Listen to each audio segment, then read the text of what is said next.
But it ain't about how hard you hit. It's about how hard you can get hit and keep moving forward. How much you can take and keep moving forward. That's how winning is done. All right, everyone. This is Tone the Online Big Blue, bringing you the best of New York Giants sports talk entertainment. I love that scene from the movie Rocky Balboa because it just makes you get fired up, makes you want to hit somebody in the metaphorical sense.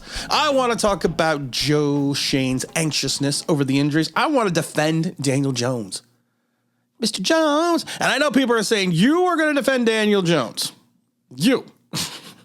and they're saying it's going to be one of those backward ass, I'm defending Daniel Jones, but here's all the reasons why he does or what he does wrong. Because you are the creator of this. It's Daniel Jones at the 5. It's Daniel Jones at the...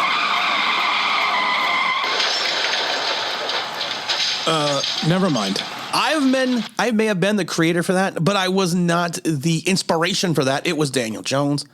But I want to talk about Joe Schoen first, because Joe Schoen had a couple statements about the injuries. He says, we've had quite a few injuries. We have a lot of these guys, we've had quite a few injuries where a lot of those guys that are maybe slightly dinged up, or we didn't want to push them too hard because we don't play until September. Seeing them on the field, whether it's Kenny G, Kadarius Toney, Sterling Shepard, Blake Martinez, there's some players that are good players in the league that I didn't want to get to, that I didn't get to see a lot this spring. He says, I am anxious to see, hopefully, knock on wood, we get 90 guys out there ready to go late in July when we first come back. There are some players that I just haven't been around, and I haven't really seen them do much this spring because of the injuries. That's a concern. That's a valid concern, because how do you build a 53-man roster if a large chunk of your roster is sitting wearing red jerseys? Now, I will say this, and I'm going to give this as a caveat.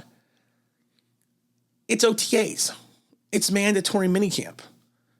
You get into late July and these guys aren't getting on the field in regards to training camp, then I'm going to get a little concerned. You know, most of your guys, most of the draft, except for Kadarius Toney, not Kadarius Toney, I mean Kayvon Thibodeau, we got to see on the field somewhat. We got to see Kayvon a little bit as well. But you're not going to push these guys in the middle of June and May. You're not going to push these guys. Why would you? Now, I got a video coming out that talks about the difference between training camps in the 80s and 90s and what the new CBA has done in regards to injuries, and how injuries have actually increased since the new CBAs have come out, as we got rid of two-a-days and we got rid of more contact drills. And it's all statistically proven, and I'm still working on the video because I'm doing what they refer to as a video that's going to have like graphics and things. Maybe I'll be on camera when I'm doing it, but I'm finishing collecting the data.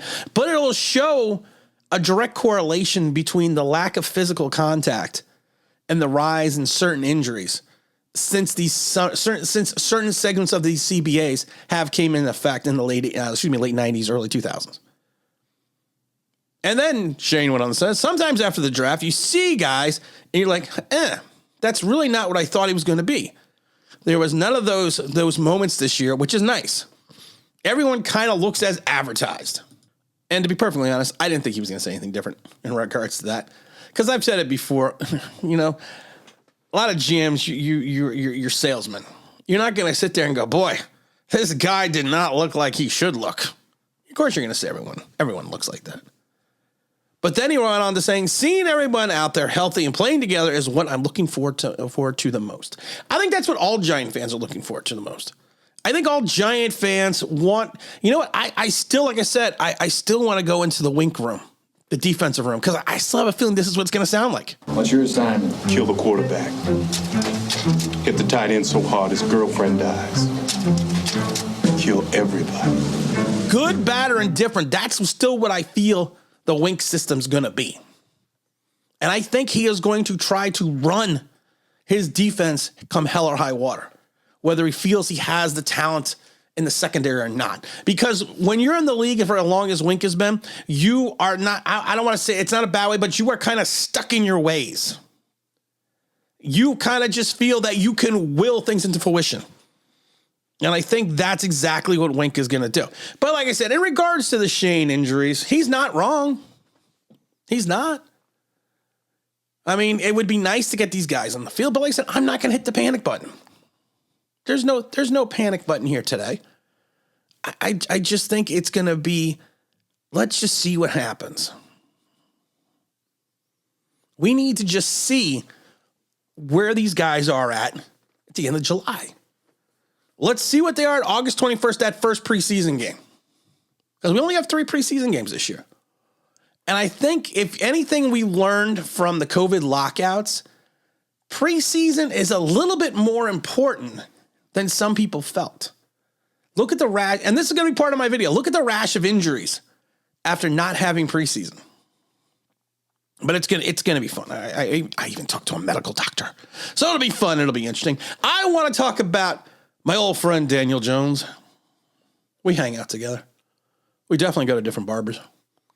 People always sit there and say, Tim, you are a Daniel Jones hater. Tim, you're a basher. Tim, you just don't see what everyone else sees about Daniel Jones because of the fact that he's only been in the league for going on 4 years now. And I always say, it's not that I'm bashing Daniel Jones. I'm just being honest about Daniel Jones. I'm just giving truthfulness about Daniel Jones. And when he does something well or he does something right, I'm the first to admit it. I am the first to say he had a great game when he threw for 400 yards against the Saints. As some people will tell me, well, he didn't have a great game. He does this, he did this. I even said, you throw for 400 yards. You had a good game. You can't deny that. Do I think he is the leader of this team? Do I think he'll be replaced sometime by Tyrod Taylor? Yes, I do. But I'm not going to sit there and tell you again in July that Daniel Jones is not going to be the Giants' starting quarterback, that they should move on from him, because I don't know. I don't know how he's going to work in this new system. I guess CBS Sport, I keep seeing this quote on Twitter, and I think it's CB. I think the guy. I think it's Emery Hunt. I can't even think of his name. I know his last name is Hunt, and I wrote down the quote. I just forgot to write down his name. And this is a quote I've seen widely circulated on Twitter. I want to talk about this because I also want to talk about someone that I spoke with who was actually at a lot of the OTAs. Mr. Hunt says, I strongly believe Giants should move on from Daniel Jones. We've seen a lot of interceptions in practices. The big elephant in the room is seeing Tyrod Taylor do things in practice that Jones is struggling with. Okay, now I will tell you this. I spoke to someone who will remain anonymous because of the fact that he doesn't want to lose his job, who was in and around the Giants OTAs. And he was not really as much in the mandatory minicamp, but he was more around the OTAs for his role. And he told me this. He said, "You're right, Tim." And I said, "Of course I'm right. I'm always right." Warning, sarcasm. Warning, sarcasm.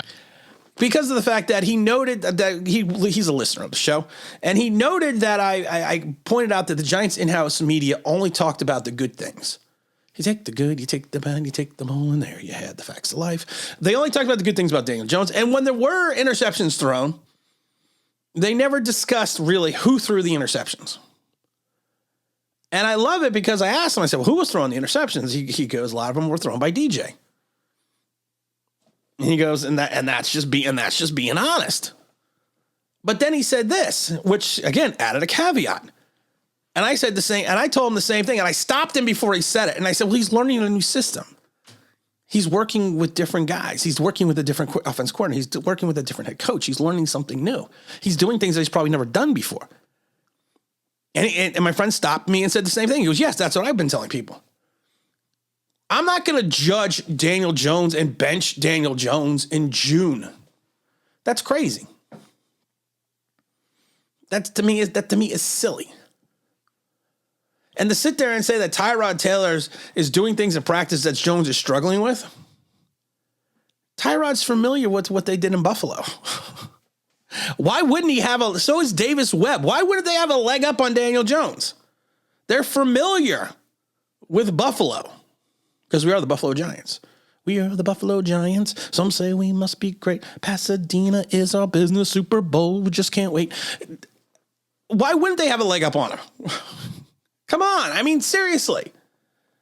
But then I love the fact that there was another part to to that quote that a lot of people didn't see or didn't read, and they attached it, and it says, "Nothing I said was out of nothing I said was out of pocket." There's also what did he say? This came from Twitter. I'm trying to read the Twitter thing here because it's all over Twitter.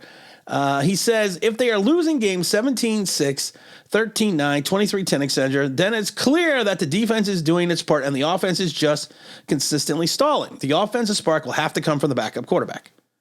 But again, he says, if they are losing games 17-6, 13-9, 23-10. He's not saying they're going to lose games, but he says, if they are losing games, then you go with your backup. But here's my thing.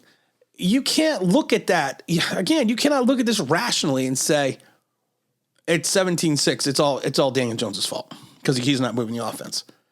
They could be playing a quality defense. They could be playing with injuries. There could be miscues. It just aggravates me because people say that I pick on Daniel Jones, and I don't think I pick on Daniel Jones at all. I think I just tell the truth about Daniel Jones. And I've said it before. When I think it's time to defend him, I will.